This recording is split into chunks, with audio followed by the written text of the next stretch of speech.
जी हाँ दोस्तों, 3 साल की बच्ची ने कर दिया ऐसा काम जो भी सोचने पे हो जाओगे मजबूर। जी हाँ दोस्तों, ये 3 साल की छोटी बच्ची ने रील्स वीडियो बना करके लाखों लोगों का दिल जीत लिया है। देखिए पहले इस वीडियो को।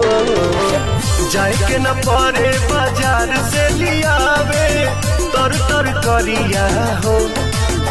वाह, क्या कमाल का डांस करती है। और दोस्तों सबसे बड़ी बात यह है कि इस छोटी बच्ची का सोशल मीडिया पे वायरल होने वाले ये रील्स वीडियो लाखों लोगों करोड़ों लोगों ने देख लिया है और बहुत ही अच्छा सपोर्ट और प्यार दिया है।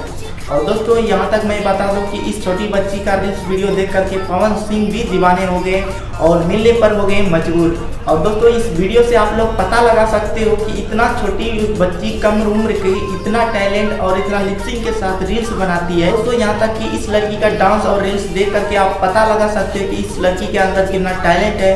और दोस्तों इस छोटी बच्ची के लिए आप लोग क्या कहना चाहते हैं कमेंट में ज़रूर बताएं और इसे प्यार और सपोर्ट दिखाएं। तो चलिए इस वीडियो में इतना ही, फिर मिलते हैं एक नए रील्स वीडियो के साथ।